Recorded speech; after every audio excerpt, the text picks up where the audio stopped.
Hello प्यारे बच्चों, मैं सुधा स्वागत करती हूँ आप सबका आपके अपने चैनल तैयारी ऑनलाइन में। बच्चों, आज के इस वीडियो में हम क्लास 10th के सिविक्स का चैप्टर सत्ता की साझेदारी का बहुवैकल्पिक प्रश्न देखेंगे। ये वीडियो आपके आने वाले एग्जाम के पॉइंट ऑफ व्यू से बनाया जा रहा है, तो आप कोशिश करें कि वीडियो को अंत तक देखें। वीडियो में बताया जाने वाला सभी क्वेश्चन इंपॉर्टेंट है, आप बीच में स्किप ना करें बल्कि वीडियो को पूरा देखें। पिछले वीडियो में हमने 50 तक के प्रश्नों को कर लिया था। चलिए अब आगे के प्रश्नों को देखते हैं। प्रश्न हमारा है, एक नैतिक कारण बताइए कि सत्ता का बंटवारा अच्छा क्यों है। सही विकल्प का चयन करें। अब हमें बताना है एक नैतिक कारण किससे संबंधित, तो सत्ता के बंटवारे से कि सत्ता का बंटवारा अच्छा क्यों है।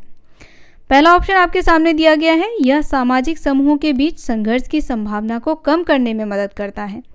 दूसरा कहा जा रहा है कि यह राज्य के प्रबंधन में भ्रम पैदा नहीं करता।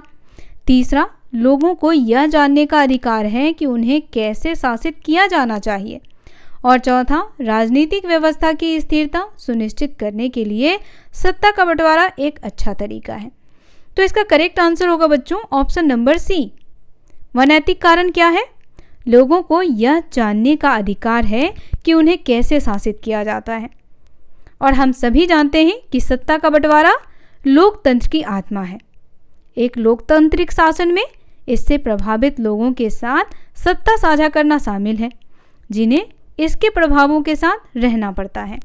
और लोकतांत्रिक शासन में लोगों को इस बारे में परामर्श करने का भी अधिकार दिया गया है कि उन्हें कैसे शासित किया जाए। नेक्स्ट क्वेश्चन है, सत्ता के क्षैतिज वितरण का एक उदाहरण चुनिए। पहला ऑप्शन है प्रांतीय या क्षेत्रीय स्तर पर सरकारें। दूसरा है विधायिका, कार्यपालिका और न्यायपालिका। तीसरा, विभिन्न सामाजिक समूह।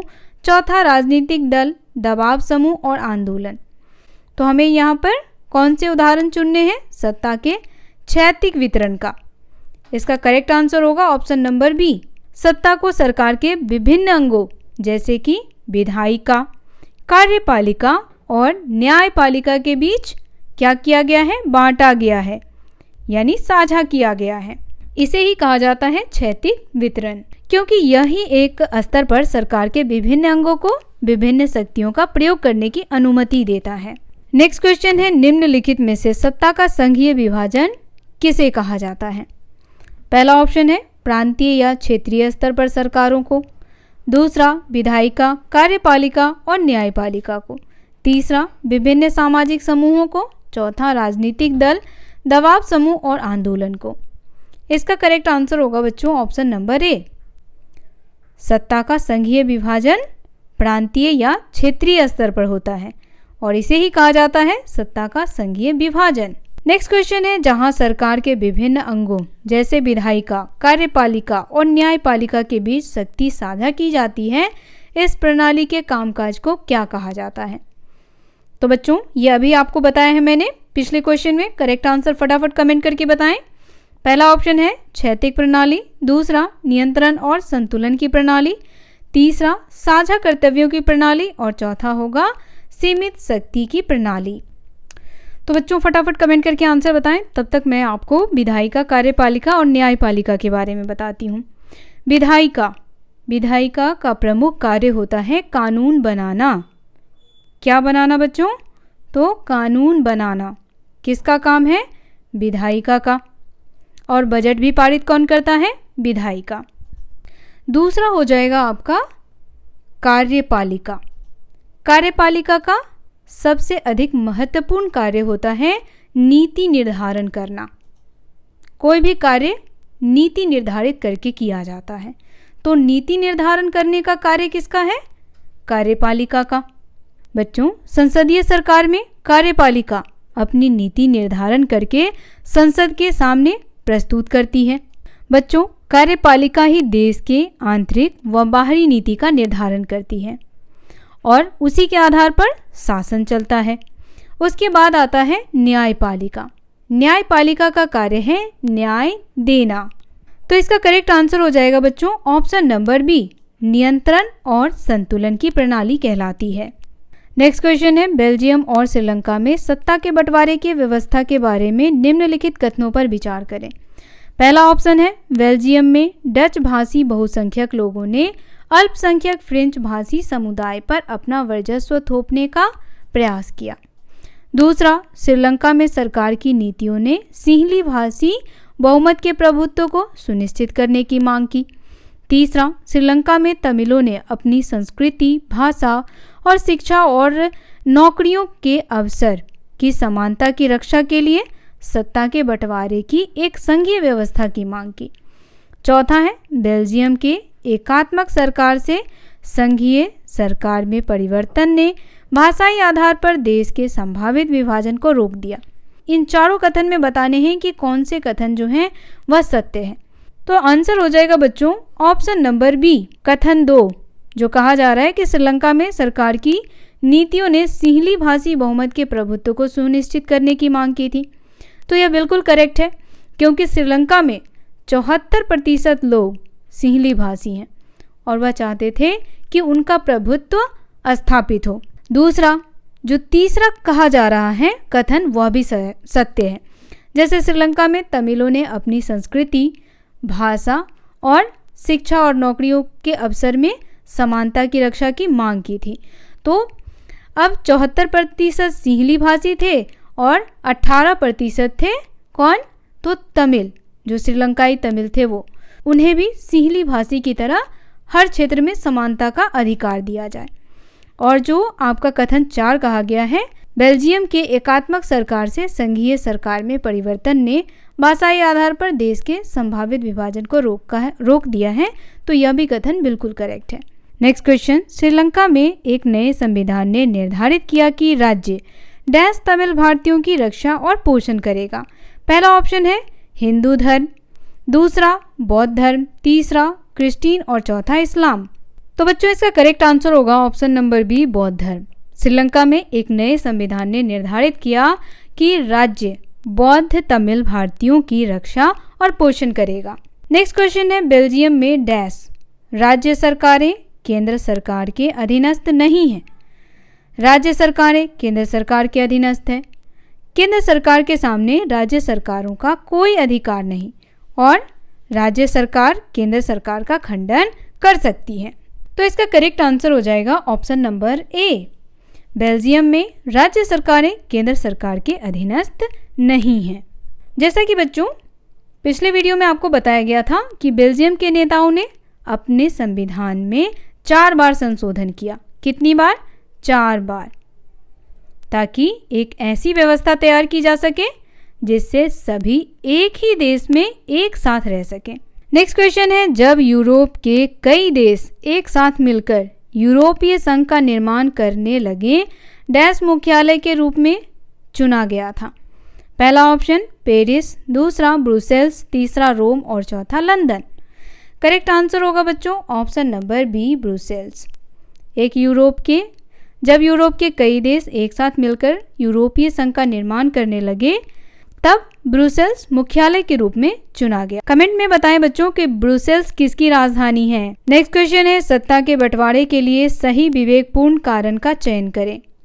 पहला ऑप्शन है सत्ता साझा करना लोकतंत्र की आत्मा है।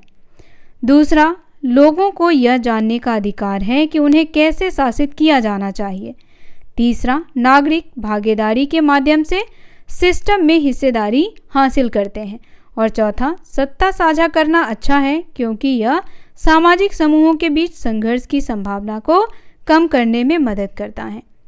तो इसका करेक्ट आंसर होगा ऑप्शन नंबर डी, सत्ता साझा करना अच्छा है क्योंकि यह सामाजिक समूहों के बीच संघर्ष की संभावना को क्या करता है? कम करता है और लोगों के बीच शांति बनाए रखता है। नेक्स्ट क्वेश्चन है, लोकतंत्र के परिभाषित क्षण तब आते हैं जब देश डैश के दौर से गुजरता है। अब किस दौर से गुजरता है यह बताना है। पहला ऑप्शन है लोकतंत्र में संक्रमण, दूसरा लोकतंत्र का विस्तार, तीसरा लोकतंत्र का गहरा होना और चौथा सभी। तो देखिए बच्चों, लोकतंत्र के परिभाषित क्षण में आमतौर पर उन लोगों के समूह के बीच क्या होता है? संघर्ष शामिल होता है जिन्होंने सत्ता, ध्यान रखेंगे, सत्ता का प्रयोग किया है और जो सत्ता में हिस्सेदारी की इच्छा रखते हैं। तो ये क्षण आते हैं जब देश लोकतंत्र में संक्रमण, लोकतंत्र में विस्तार और लोकतंत्र को गहरा करने के दौर से गुजर रहा होता है। तो आंसर हो जाएगा ऑप्शन नंबर डी, सभी। नेक्स्ट क्वेश्चन है, लोकतंत्र का एक मूल सिद्धांत यह है कि डैश सभी राजनीतिक शक्ति का स्रोत है। पहला प्रधानमंत्री, दूसरा लोग, तीसरा मुख्यमंत्री और चौथा महिलाएं। तो यहाँ पर लोकतंत्र की बात हो रही है, तो लोकतंत्र में क्या आते हैं? सभी लोग, यानी लोगों का तंत्र। आंसर होगा ऑप्शन नंबर बी, लोग। नेक्स्ट क्वेश्चन है, विविध समूहों और विचारों को डैश में उचित सम्मान दिया जाता है। पहला ऑप्शन अधिनायकवाद, दूसरा निरंकुशता, तीसरा लोकतंत्र और चौथा तानाशाही। करेक्ट आंसर है ऑप्शन नंबर सी, विविध समूहों और विचारों को लोकतंत्र में उचित सम्मान दिया जाता है। नेक्स्ट क्वेश्चन है, लोकतंत्र के उदय के साथ क्या धारणा बदल गई? पहला, लोग सभी राजनीतिक शक्ति का स्रोत हैं। दूसरा, एक लोकतंत्र में लोग स्वयं शासन की संस्थाओं के माध्यम से स्वयं पर शासन करते हैं। तीसरा, लोकतंत्र में समाज में मौजूद विविध समूहों और विचारों को उचित सम्मान दिया जाता है। तीसरा, लोकतंत्र में यदि निर्णय लेने की शक्ति बिखरी हुई है तो त्वरित निर्णय लेना और उन्हें लागू करना संभव नहीं। तो यहाँ पर है, लोकतंत्र के उदय के साथ क्या धारणा बदल गई है? आंसर होगा ऑप्शन नंबर डी। क्या धारणा बदल गई है बच्चों? लोकतंत्र में यदि निर्णय लेने की शक्ति बिखरी हुई है तो त्वरित निर्णय लेना और उन्हें लागू करना संभव नहीं है।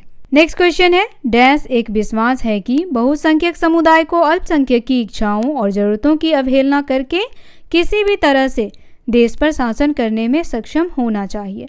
पहला है सत्ता के बंटवारे का विचार, दूसरा केंद्र सरकार का विचार, तीसरा बहुसंख्यकवाद का विचार और चौथा है सामुदायिक सरकार का विचार। तो आंसर होगा ऑप्शन नंबर सी, बहुसंख्यकवाद का विचार एक विश्वास है कि बहुसंख्यक समुदाय को अल्पसंख्यक की इच्छाओं और जरूरतों की अवहेलना करके किसी भी तरह से देश पर शासन करने में सक्षम होना चाहिए। उदाहरण के तौर पे हम ले सकते हैं श्रीलंका। श्रीलंका में जो सिंहली भाषी लोग हैं उनकी संख्या क्या है? सबसे अधिक है, 74% है। और वह क्या चाहते थे कि पूरे श्रीलंका पर उनका आधिपत्य हो। नेक्स्ट क्वेश्चन है, बहुसंख्यकवाद एक विश्वास है कि बहुसंख्यक समुदाय को डैश की अवहेलना करके किसी देश का शासन करने में सक्षम होना चाहिए। पहला ऑप्शन है अल्पसंख्यक समुदाय, दूसरा जातीय समुदाय, तीसरा बहुसंख्यक समुदाय और चौथा मुस्लिम समुदाय। तो बच्चों इसका करेक्ट आंसर तो आप सभी जानते हैं कि बहुसंख्यकवाद एक विश्वास है कि बहुसंख्यक समुदाय को क्या होगा यहाँ पे? करेक्ट आंसर ऑप्शन नंबर ए, अल्पसंख्यक समुदाय की अवहेलना करके किसी देश पर शासन करने में सक्षम होना चाहिए। बच्चों यदि आपका कोई प्रश्न या सुझाव है तो आप अपने प्रश्न और सुझाव हमें कमेंट करके अवश्य बताएं।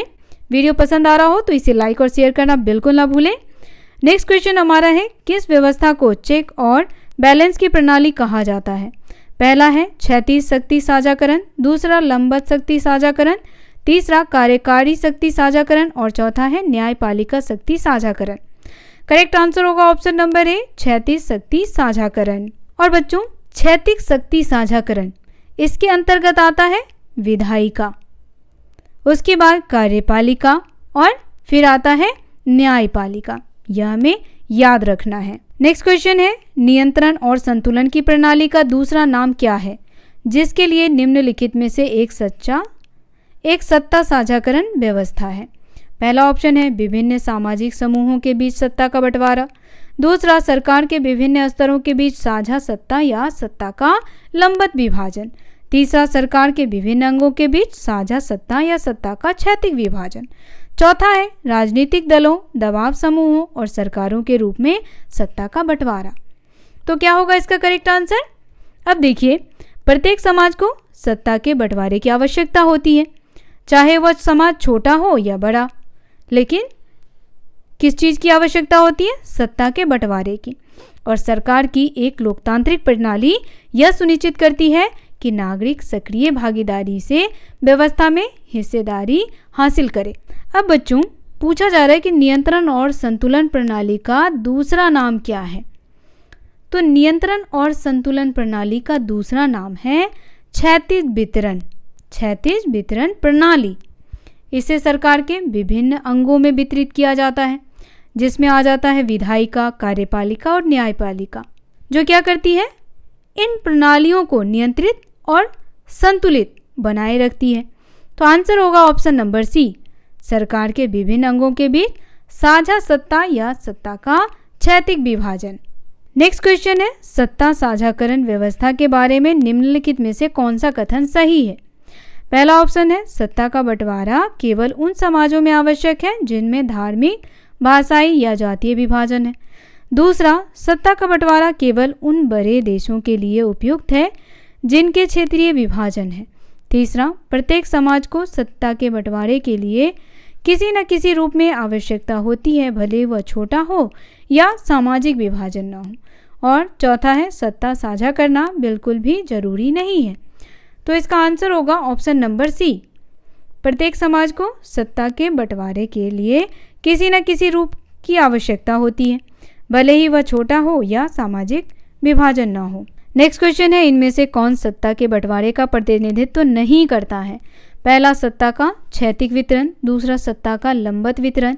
तीसरा, बेल्जियम में सामुदायिक सरकार। और चौथा, चीन में एक पार्टी प्रणाली।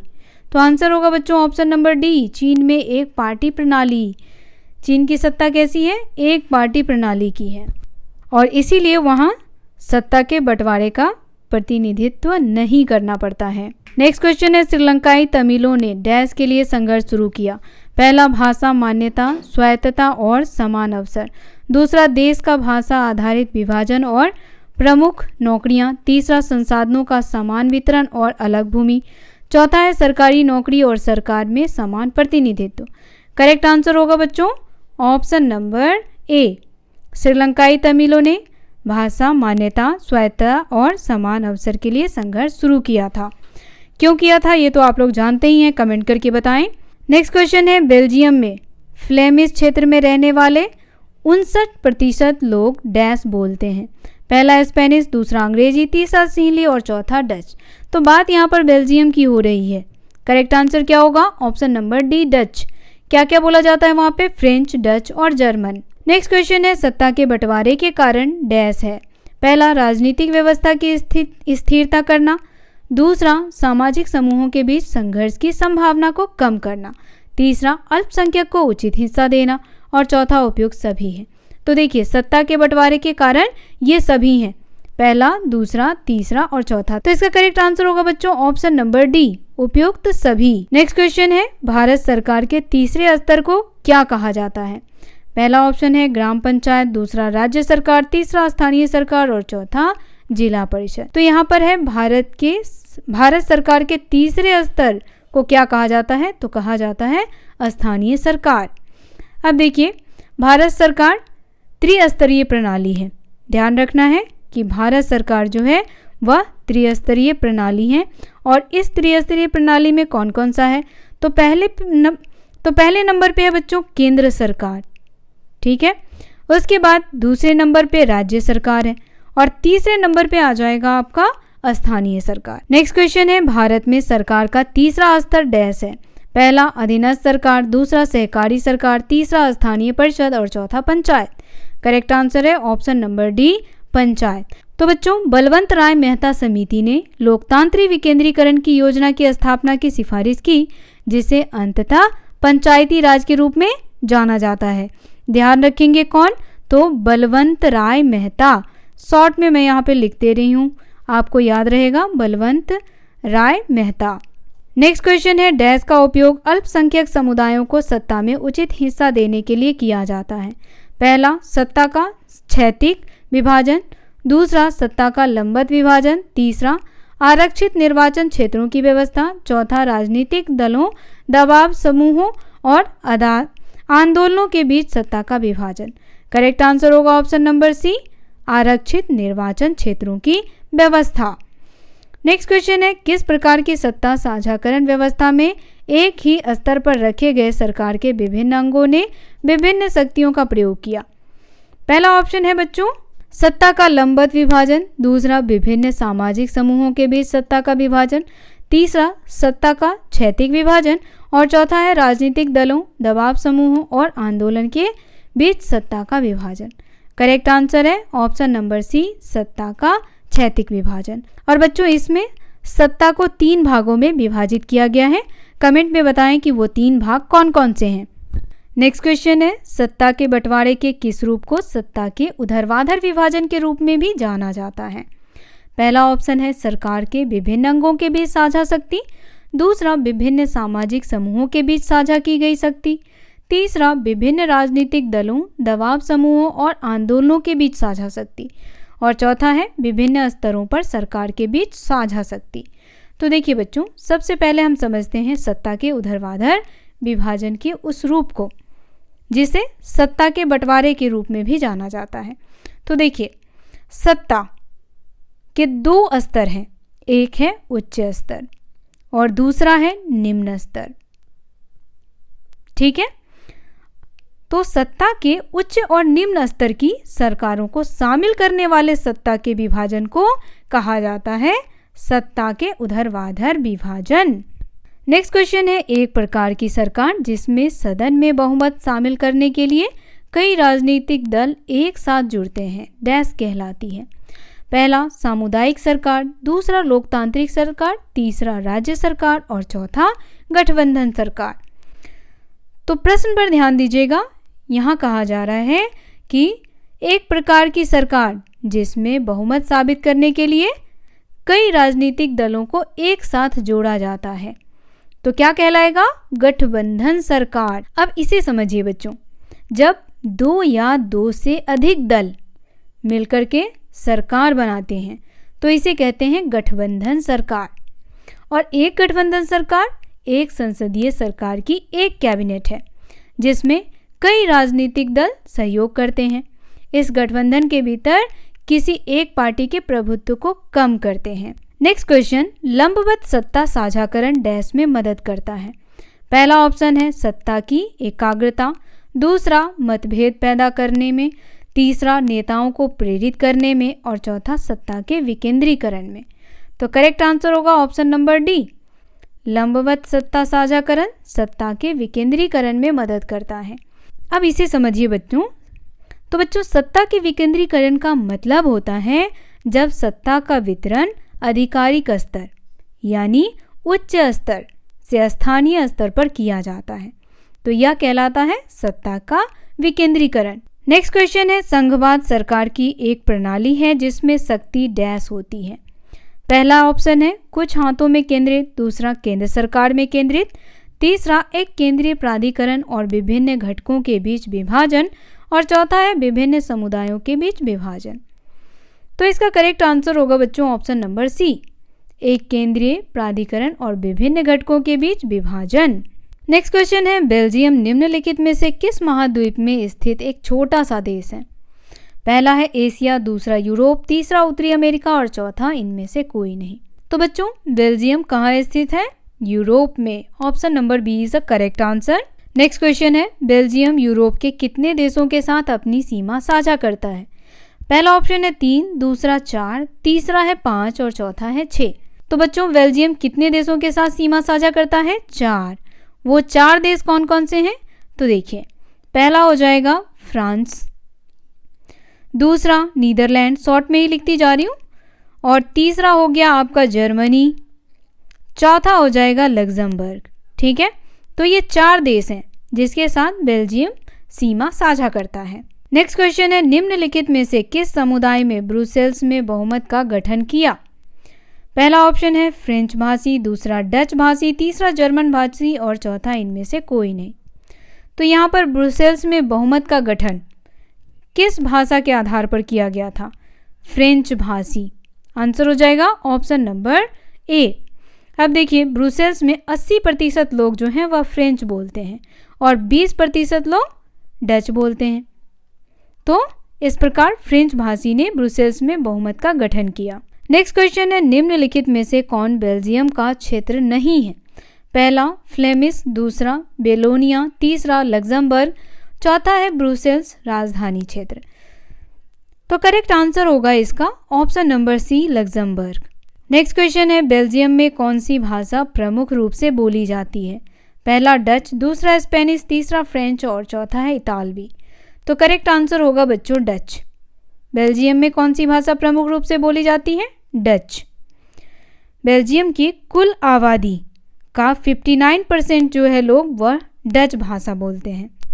नेक्स्ट क्वेश्चन, बेल्जियम में राजधानी ब्रुसेल्स शहर में पहला ऑप्शन 80% फ्रेंच बोलते हैं जबकि 20% डच। दूसरा है 80% डच बोलते हैं जबकि 20% फ्रेंच। तीसरा 80% लोग जर्मन बोलते हैं और 20% फ्रेंच। चौथा है 80% लोग जर्मन बोलते हैं जबकि 20% डच। तो इसमें से कौन सा कथन करेक्ट है, सही है, ये बताना है। तो बच्चों, बेल्जियम की राजधानी ब्रुसेल्स में 80% लोग फ्रेंच बोलते हैं और 20% लोग डच बोलते हैं। नेक्स्ट क्वेश्चन है, निम्नलिखित में से कौन श्रीलंका का एक प्रमुख जातीय समूह है? पहला ईसाई और तमिल, दूसरा बौद्ध हिंदू, तीसरा सिंहल और तमिल और चौथा है सिंहल और ईसाई। तो बच्चों, क्या होगा इसका correct answer? Option number C, Sinhala और तमिल। यह प्रमुख जाति हैं कहाँ के? तो श्रीलंका के। नेक्स्ट क्वेश्चन है, श्रीलंकाई तमिल निम्नलिखित में से किससे संबंधित है? पहला तमिल मुस्लिम, दूसरा देश के तमिल मूल निवासी, तीसरा तमिल जिनके पूर्वज औपनिवेशिक काल में भारत से आए थे और चौथा है तमिल हिंदू। तो क्या होगा इसका correct answer? Option number B, देश के तमिल मूल निवासी। नेक्स्ट क्वेश्चन है, श्रीलंका के किस हिस्से में भारतीय तमिल केंद्रित हैं? पहला उत्तर और दक्षिण, दूसरा उत्तर और पूर्व, तीसरा पूर्व और पश्चिम और चौथा दक्षिण और पूर्व। तो भारतीय तमिल केंद्रित है यह पूछा जा रहा है। तो क्या होगा इसका करेक्ट आंसर? इसका करेक्ट आंसर होगा बच्चों ऑप्शन नंबर बी, उत्तर पूर्व। श्रीलंकाई तमिल श्रीलंका देश के उत्तर और पूर्व में केंद्रित है। नेक्स्ट क्वेश्चन है, निम्नलिखित कथनों पर विचार करें और सही कूट का चयन करें। पहला है सत्ता का बंटवारा लोकतंत्र के लिए अच्छा है। दूसरा, सत्ता साझाकरण सामाजिक समूहों के बीच संघर्ष की संभावना को कम करने में मदद करता है। तो इसमें से कौन सा कथन जो है वह सही है यह बताना है। पहला देखिए, कथन 1 सत्य है और कथन 2 गलत। दूसरा कह रहा है कथन 1 गलत है और 2 सत्य है। तीसरा कह रहा है दोनों कथन सत्य है और चौथा कह रहा है दोनों कथन गलत है। तो यहाँ पर बच्चों दोनों कथन जो है वह सत्य है। सत्ता का बंटवारा लोकतंत्र के लिए अच्छा होता है और दूसरा जो कहा जा रहा है कि सत्ता का साझाकरण सामाजिक समूहों के बीच संघर्ष की संभावना को कम करने में मदद करता है। तो यह भी सही है। आंसर होगा option number C. Next question है, सत्ता के बंटवारे के पक्ष और विपक्ष में आमतौर पर अलग अलग तर्क दिए जाते हैं। उन कथनों की पहचान करें जो सत्ता के बंटवारे के पक्ष में हैं और नीचे दिए गए कोड का उपयोग करके उत्तर का चयन करना है। तो देखिए, पहला कह रहा है कि सत्ता का बंटवारा विभिन्न समुदायों के बीच संघर्ष को कम करता है। तो ये बिल्कुल करेक्ट है। दूसरा, सत्ता के बंटवारे से मनमानी की संभावना कम हो जाती है। तीसरा, सत्ता के बंटवारे से निर्णय लेने की प्रक्रिया में देरी होती है। चौथा कहा जा रहा है कि पावर शेयरिंग विविधताओं को समायोजित करता है। पांचवा, सत्ता के बंटवारे से अस्थिरता और विभाजन बढ़ता है। छठा है, सत्ता का बंटवारा सरकार में लोगों की भागीदारी को बढ़ावा देता है। और सातवां, सत्ता का बंटवारा देश की एकता को कमजोर करता है। तो इसका करेक्ट आंसर होगा बच्चों ऑप्शन नंबर ए, सत्ता के बंटवारे के पक्ष में है पहला, दूसरा, चौथा और छठा। पहले में कहा जा रहा है कि सत्ता का बंटवारा विभिन्न समुदायों के बीच संघर्ष को कम करता है। तो ये बिल्कुल सही कहा जा रहा है। अब सत्ता के बंटवारे से मनमानी की संभावना कम हो जाती है। चौथा में है पावर शेयरिंग विधियों को समायोजित किया जाता है। तो यह भी सही है। और छठा, सत्ता का बंटवारा सरकार में लोगों की भागीदारी को क्या करता है? बढ़ावा देता है। तो ये बिल्कुल करेक्ट है। तो आंसर आपका ऑप्शन नंबर ए होगा। नेक्स्ट क्वेश्चन है, श्रीलंका की जातीय संरचना के बारे में निम्नलिखित कथनों पर विचार करें। पहला ऑप्शन है सिंहली भाषी 74% हैं, तमिल भाषी 18% हैं। प्रमुख सामाजिक समूह है ये दोनों। दूसरा है तमिल में 2 उप समूह हैं, श्रीलंकाई तमिल और भारतीय तमिल।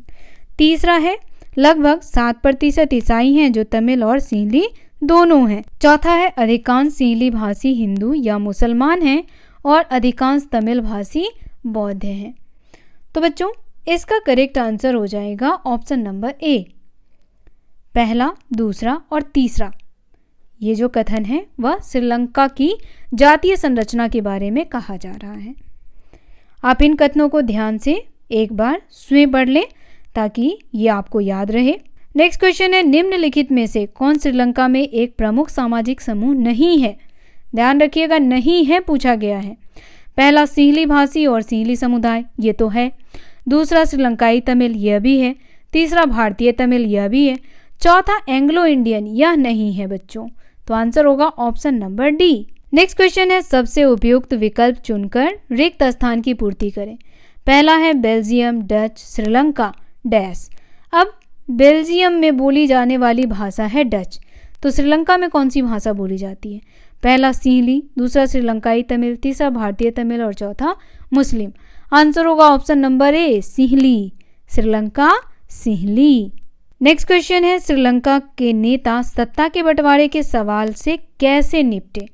पहला, सरकार ने श्रीलंका में तमिल वर्चस्व स्थापित करने के लिए बहुसंख्यक उपायों की श्रृंखला को अपनाया। दूसरा, सरकार ने श्रीलंका में सिंहली वर्चस्व स्थापित करने के लिए बहुसंख्यक उपायों की श्रृंखला को अपनाया। तीसरा है, सरकार ने सत्ता के बंटवारे में समानता को अपनाया। और चौथा, इनमें से कोई नहीं। तो देखिए बच्चों, इसका आंसर हो जाएगा ऑप्शन नंबर बी। श्रीलंका के नेता सत्ता के बंटवारे के सवाल से कैसे निपटे? तो सरकार ने श्रीलंका में सिंहली वर्चस्व स्थापित करने के लिए बहुसंख्यक उपायों की श्रृंखला को अपनाया। नेक्स्ट क्वेश्चन, निम्नलिखित में से कौन श्रीलंका में पारित 1956 के अधिनियम का प्रावधान नहीं था? पहला, सिंहली को एकमात्र आधिकारिक भाषा के रूप में मान्यता देना। दूसरा, बौद्ध धर्म को राज्य द्वारा संक्षिप्त किया जाना। तीसरा, तमिलों को सरकारी नौकरियों में वरीयता देना। चौथा है, सरकार सरकारी नौकरियों में सिंहली आवेदकों के पक्ष में होना। तो क्वेश्चन में कहा जा रहा है कि 1956 के अधिनियम का प्रावधान नहीं था। तो आंसर होगा ऑप्शन नंबर सी, तमिलों को सरकारी नौकरियों में वरीयता देना, यह प्रावधान नहीं था 1956 के अधिनियम में। नेक्स्ट क्वेश्चन है, 1956 में पारित एक अधिनियम द्वारा किस भाषा को श्रीलंका की एकमात्र आधिकारिक भाषा घोषित किया गया? पहला है तमिल, दूसरा सिंहली, तीसरा हिंदी और चौथा अंग्रेजी। तो बच्चों, आप सभी जानते हैं कि 1956 में पारित एक अधिनियम द्वारा सिंहली भाषा को श्रीलंका की एकमात्र आधिकारिक भाषा घोषित की गई। कमेंट में बताएं बच्चों कि श्रीलंका में सिंहली भाषा कितने प्रतिशत लोगों द्वारा बोली जाती है। नेक्स्ट क्वेश्चन, निम्नलिखित में से कौन श्रीलंका में हजारों लोगों की हत्या का मुख्य कारण था? पहला, सिंहली और तमिल भाषियों के बीच शीत युद्ध। दूसरा, सिंहली और तमिल भाषियों के बीच गृह युद्ध। तीसरा, सिंहली और तमिल भाषियों के बीच परमाणु युद्ध। और चौथा है, उपयुक्त में से कोई नहीं। तो इसका आंसर हो जाएगा ऑप्शन नंबर बी। क्या हुआ था बच्चों कि सिंहली और तमिल भाषियों के बीच गृह युद्ध छिड़ गया था, क्योंकि सत्ता एक तरफा थी। किसके अधिकार में? सिंहली के अधिकार में। अब कहा गया था कि सिंहली भाषी लोगों को ही विश्वविद्यालय और सरकारी नौकरियों में भी स्थान दिया जाएगा। तो इस वजह से उनके बीच में क्या हो गया था? गृह युद्ध छिड़ गया था, और जिस वजह से हजारों लोग मारे गए थे। नेक्स्ट क्वेश्चन है, एक देश जिसमें बहुसंख्यकवाद के सिद्धांत के कारण गृह युद्ध हुआ, वह देश कौन सा है? पहला है बेल्जियम, दूसरा श्रीलंका, तीसरा नीदरलैंड और चौथा जर्मनी। तो अभी अभी आपके सामने डिस्कस किया है हमने। इसका आंसर आप हमें कमेंट में बताएं कि वह देश कौन सा है। नेक्स्ट क्वेश्चन, एलम का क्या अर्थ है? पहला, श्रीलंका के लिए तमिल नाम। दूसरा, तमिल राज्य के लिए नाम। तीसरा, लिट्टे और चौथा है दोनों। तो बच्चों, इसका आंसर हो जाएगा ऑप्शन नंबर बी, तमिल राज्य के लिए नाम। तो बच्चों, एलम का अर्थ क्या है यह तो आप जान गए, तमिल राज्य के लिए नाम है। इसके बारे में भी आपको बता दें तो 1956 के बाद श्रीलंकाई तमिलों ने तमिल को एक आधिकारिक भाषा के रूप में मान्यता देने, क्षेत्रीय स्वायत्तता, शिक्षा और नौकरी हासिल करने के अवसर की समानता के लिए पार्टियों और संघर्षों की शुरुआत की। लेकिन तमिलों की आबादी वाले प्रांतों को अधिक स्वायत्तता देने की उनकी मांग को बार बार नकारा गया। क्यों नकारा गया था? क्योंकि वहां पर सिंहली भाषी लोग जो थे वह अधिक थे, इसीलिए उनको नकारा जा रहा था। 1980 में एक स्वतंत्र तमिल इल्म क्या था? श्रीलंका का एक राज्य। ये पूरा इसलिए लिख रहे हैं ताकि ये आपको याद रहे कि मांग करते हुए कई राजनीतिक संगठनों का गठन किया गया था। तो ये था इसका पूरा। तो बच्चों, आज का ये वीडियो यहीं समाप्त होता है। वीडियो कैसा लगा कमेंट करके बताना बिल्कुल ना भूलें। वीडियो पसंद आया हो तो इसे लाइक करें, शेयर करें और हमारे चैनल को सब्सक्राइब कर लें। मिलते हैं आपसे इसी अध्याय के नए बहुवैकल्पिक प्रश्नों के साथ। तब तक के लिए आप सभी का धन्यवाद।